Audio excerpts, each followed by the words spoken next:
Hello friends, welcome to my YouTube channel code with Neha. तो आज हम सी प्रोग्रामिंग में पढ़ने जा रहे हैं रिलेशनल ऑपरेटर्स। सो गाइस, पहले की वीडियो में हमने ऑपरेटर स्टार्ट करवाया था और हमने फर्स्ट ऑपरेटर अर्थमेटिक ऑपरेटर देखा था। सो होप सबने मेरी वो वाली वीडियो देखी होगी। अगर किसी ने मेरी वो वाली वीडियो नहीं देखी तो प्लीज़ पहले प्लेलिस्ट में जाके वो वाली वीडियो देख लीजिएगा। सो आज हम रिलेशनल ऑपरेटर्स करने वाले हैं। रिलेशनल ऑपरेटर्स क्या है? रिलेशनल ऑपरेटर्स को हम कंपैरिजन ऑपरेटर्स भी बोलते हैं। सो कंपैरिजन ऑपरेटर्स क्यों बोलते हैं?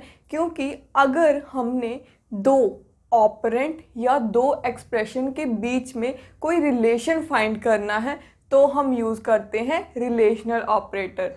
रिलेशन फाइंड करने का मतलब क्या है? हम कंपेयर ही तो कर रहे हैं, है ना। हम दो वैल्यूज़ को कंपेयर करके ही उसमें रिलेशन फाइंड करेंगे ना। सो इसलिए इसको कंपैरिजन ऑपरेटर भी बोलते हैं।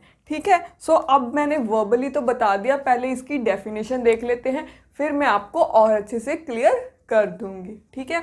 सो इसकी डेफिनेशन है, the relational operators are used to make comparison between two expressions. ठीक है, कंपैरिजन बिटवीन टू एक्सप्रेशन। यहाँ पे एक्सप्रेशन के साथ साथ ऑपरेंट भी लिख लेना। ठीक है, ठीक है, एक्सप्रेशन या ऑपरेंट्स। ठीक है, और it checks how two operands expressions are related with each other. मतलब क्या है? हम रिलेशनल ऑपरेटर कंपैरिजन करने के लिए यूज करते हैं टू एक्सप्रेशंस की वैल्यूज को या ऑपरेंट्स की वैल्यूज को।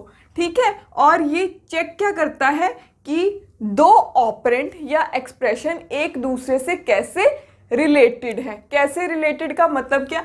फॉर एग्जाम्पल मेरे पास दो वैल्यूज है 4, 5। ठीक है, सो मैंने इसमें रिलेशन फाइंड करना है। रिलेशन का मतलब क्या है? या तो ये वाला नंबर से बड़ा होगा, ठीक है, या ये वाला नंबर से छोटा होगा, या ये वाले नंबर से इक्वल होगा। सो ये क्या है? कोई ना कोई रिलेशन ही है ना। सो इसको बोलते हैं हम रिलेशन। ठीक है, सो कंपैरिजन करने से हमें इस टाइप का रिलेशन मिलता है। ठीक है, सो रिलेशनल ऑपरेटर जब हम यूज करते हैं तो हमें वो वैल्यूज ट्रू और फॉल्स की फॉर्म में देता है। मतलब क्या है? हमने रिलेशन में कंपैरिजन में क्या फाइंड करना होता है कि ये वाला नंबर या इससे बड़ा हो या इससे छोटा हो या इसके इक्वल हो या इसके इक्वल नहीं हो।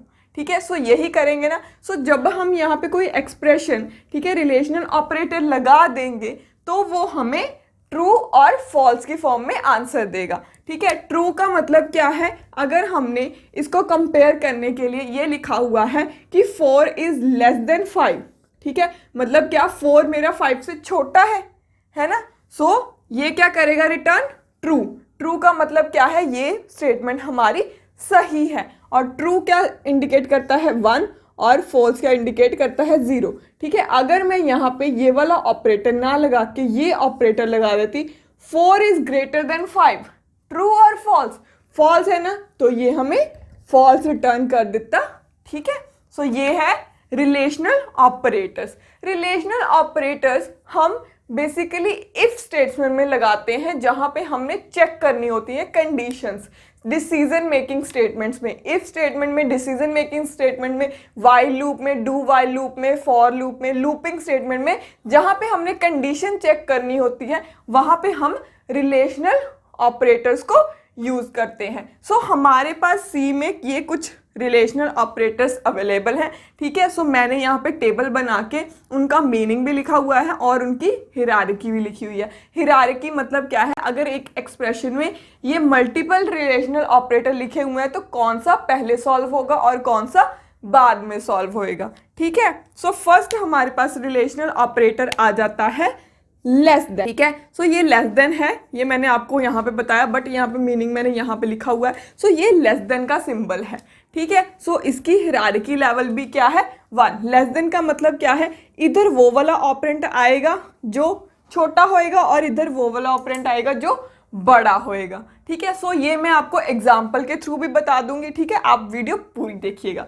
ठीक है, देन है ग्रेटर देन, अगर हमने कोई वैल्यू चेक करनी है कि किसी वैल्यू से बड़ी है। ठीक है, और इसकी हायरार्की लेवल भी 1 है, ठीक है। सो इसका मीनिंग क्या है, ग्रेटर देन है लेस देन इक्वल टू, ठीक है। लेस देन इक्वल टू क्या क्या मतलब है, इसका मतलब है और, ठीक है। लेस देन और इक्वल्स टू मतलब क्या है, हमने दो वैल्यूज को चेक करना है, या तो उससे छोटी हो सकती है या उसके इक्वल हो सकती है। और लिखा हुआ है, दोनों एक साथ नहीं चल सकती, ठीक है। अगर कोई वैल्यू देख, फॉर एग्जांपल ये 4 ही है, ठीक है, 5, ठीक है, ये क्या है 4, इससे छोटा है ना, अगर मैं यहाँ पे लेस देन इक्वल टू डाल दूं सो ये हमें ट्रू देगा। क्यों ट्रू देगा, क्योंकि 4 हमारा 5 से छोटा है ना, इक्वल तो नहीं है, बट यहाँ पे अगर यहाँ पे 5 भी होता तो भी ये हमें ट्रू ही देता। इसका मतलब ये है कि यहाँ पे कोई भी एक कंडीशन ही एट ए टाइम ट्रू हो सकती है, ठीक है, दोनों कंडीशंस ट्रू नहीं हो सकती, ठीक है। सो ये आप ध्यान में रखिएगा। इसी तरह हमारा क्या कहते हैं, ग्रेटर देन इक्वल टू है और इसकी लेवल की हिरार्की भी लेवल 1 है, ठीक है। उसके बाद है double equal to. Double equal to क्या है, डबल इक्वल टू का मतलब यह है, मैंने अगर चेक करना है कि 4 मेरा 5 के इक्वल है या नहीं, तो मैं बीच में डालूंगी डबल इक्वल्स टू, ठीक है। डबल इक्वल्स टू हमारा चेक करने के लिए होता है, कंपेयर करने के लिए होता है टू वैल्यूज को। सिंगल इक्वल टू अलग चीज है, डबल इक्वल टू अलग चीज है। Single equal to assignment operator होता है, वो आगे आने वाली वीडियो में करेंगे। आप अभी इतना ध्यान में रखिए, जो डबल इक्वल टू है वो हम कंपैरिजन करने के लिए यूज करते हैं, ठीक है। सो इसकी लेवल की हिरार्की कितनी है, 2, लेवल 2, ठीक है। सो ये सब है लेवल 1 और ये दोनों है लेवल 2 के, ठीक है। और इसका नेम क्या है, इक्वल्स टू, या आप इक्वल टू बोल सकते हो। देन है not equal to. Not equal to का क्या मतलब है कि अगर मैंने चेक करनी है कि मेरी कोई वैल्यू इस वैल्यू के इक्वल नहीं हो, ठीक है, या एक एक्सप्रेशन दूसरे एक्सप्रेशन के इक्वल नहीं हो, ठीक है, तो मैं लिखती हूँ नॉट इक्वल टू, ठीक है। सो इसकी लेवल 2 ही है हिरार्की और इसको बोलते हैं नॉट इक्वल टू या नॉट इक्वल्स टू, ठीक है। अब हम इनको एग्जांपल्स के थ्रू सॉल्व करके देखते हैं कि ये कैसे वर्क करते हैं। सो अब हम एग्जांपल देखते हैं। सो मैंने यहाँ पे ऑपरेटर्स लिख लिए हैं और डिफरेंट ऑपरेंट्स की वैल्यूज ली हुई है। मैंने सेम नहीं ली हुई है, डिफरेंट इसलिए ली हुई है कि आपको क्लियर हो जाए, ठीक है। तो फर्स्ट हम यूज करेंगे लेस देन ऑपरेटर, ठीक है। सो हम इसको कैसे लिखेंगे, a लेस देन b, ठीक है। सो यहाँ पे a की वैल्यू क्या है 25 और b की वैल्यू क्या है 15। सो ये रिप्लेस हो जाएगा 25 इज लेस देन 15। क्या 25 हमारा 15 से छोटा है, नहीं, तो ये हमें क्या रिटर्न करेगा, फॉल्स, ठीक है। अगर यहाँ पे मैं उल्टी कंडीशन चेक करती, b is less then a, मतलब क्या है 15 इज लेस देन 25, तो क्या होता मेरा, ये ट्रू होता, ठीक है। सो ये इस केस में ट्रू है, इस केस में फॉल्स है, ठीक है।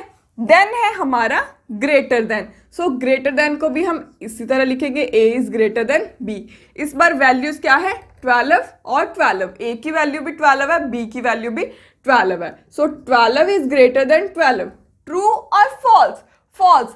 12 क्या 12 के इक्वल है, बड़ा तो नहीं है ना, सो यहाँ पे क्या आ जाएगा, फॉल्स, ठीक है। देन क्या है लेस देन इक्वल टू। क्या इसका क्या मतलब है, और, ठीक है, या तो लेस होएगा या इक्वल होएगा, ठीक है। सो यहाँ पे मैंने क्या लिया हुआ है, a और b की value 13 and 13, so a is less than equal to b, ठीक है। सो यहाँ पे क्या है 13 लेस देन इक्वल टू 13, ठीक है। सो 13 से छोटा है, नहीं, इक्वल है, यस। तो यहाँ पे क्या हम चेक करते हैं, और, ठीक है, और चेक करते हैं, या तो ये हो या तो ये हो, बट ये वाली तो है ना, ये नहीं है, तो इसका मतलब क्या है, ये हमें ट्रू रिटर्न करेगा, ठीक है। अगर यहाँ पे ऑपरेंट की वैल्यू कुछ इस तरह होती 12 लेस देन इक्वल टू 13, ठीक है, तब भी ये हमें ट्रू रिटर्न करता, क्योंकि 12 हमारा 13 से छोटा है, तो जो लेस देन वाली कंडीशन है वो ट्रू हो रही है, ठीक है। सो ये आप ध्यान में रखिएगा। सो ये हो गया। नेक्स्ट है हमारे पास ग्रेटर देन इक्वल टू, ठीक है। सो इसको कैसे लिखेंगे हम, a is greater than equal to b। इस केस में हमारे a की वैल्यू कितनी है 34। सो यहाँ पे 34 is greater than equal to 12। So ये ट्रू होएगा या फॉल्स? 34 12 से बड़ा है ना, इक्वल तो नहीं है, बट बड़े वाली कंडीशन तो ट्रू हो रही है। ठीक है, इस केस में भी ये और लेगा। ठीक है, सो ये भी हमें ट्रू ही रिटर्न करेगा। ठीक है, देन है डबल इक्वल टू, मतलब क्या है, हमने कंपेयर करना है कि दो वैल्यूज इक्वल हैं या नहीं। सो हम इसको लिखेंगे a इक्वल टू b। ठीक है, सो इस केस में मेरी a की वैल्यू क्या है 30 और b की वैल्यू भी 30। सो 30 इक्वल टू 30, ट्रू और फॉल्स? 30 30 के इक्वल है कि नहीं? ट्रू। सो ये हमें ट्रू रिटर्न करेगा। अगर मेरा ये होता कि a की वैल्यू होती 30 और b की वैल्यू होती 20, तो ये इक्वल नहीं होता, तो ये हमें फॉल्स रिटर्न करता। ठीक है, सो ये ध्यान में रखिएगा।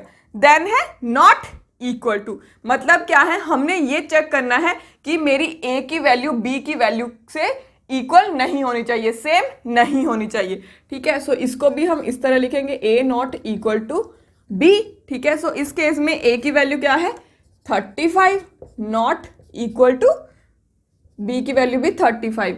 सो 35 के इक्वल नहीं है ना। सो ये कंडीशन क्या हो गई फॉल्स। ठीक है, सो ये हमें फॉल्स रिटर्न करेगा। ठीक है, अगर 35 के इक्वल है, सो इसका मतलब क्या है, नॉट इक्वल टू वाली कंडीशन फॉल्स ही हो जाएगी। अगर यहाँ पे ये होता कि 35 नॉट इक्वल टू 36, तो ये हमें ट्रू रिटर्न करता। ठीक है, सो यहाँ पे दोनों अलग अलग स्टेटमेंट्स या ऑपरेंट्स आने चाहिए। ठीक है, सो ये हो गए इनकी एग्जाम्पल। सो आप एक बात ध्यान में रखिएगा, रिलेशनल ऑपरेटर्स को हम डिसीजन मेकिंग स्टेटमेंट में यूज करते हैं, जैसे कि इफ एल्स स्टेटमेंट में या फिर लूपिंग स्टेटमेंट में, for loop, while loop, do while loop, वो सब कुछ हम आगे आने वाली वीडियोस में करेंगे। सो गाइज, आज की वीडियो में हमने रिलेशनल ऑपरेटर देखा। सो होप आपको क्लियर हो गया होगा, होप आपको समझ में आ गया होगा। अगर आपको समझ में नहीं आया, इसमें कोई डाउट हुआ, तो प्लीज़ कमेंट करके ज़रूर बताना। और जिसको सी प्रोग्रामिंग अच्छे से सीखनी है उसके साथ शेयर भी जरूर करना। और अगर आपको भी सी प्रोग्रामिंग अच्छे से करनी है तो please subscribe my YouTube channel. Thank you so much.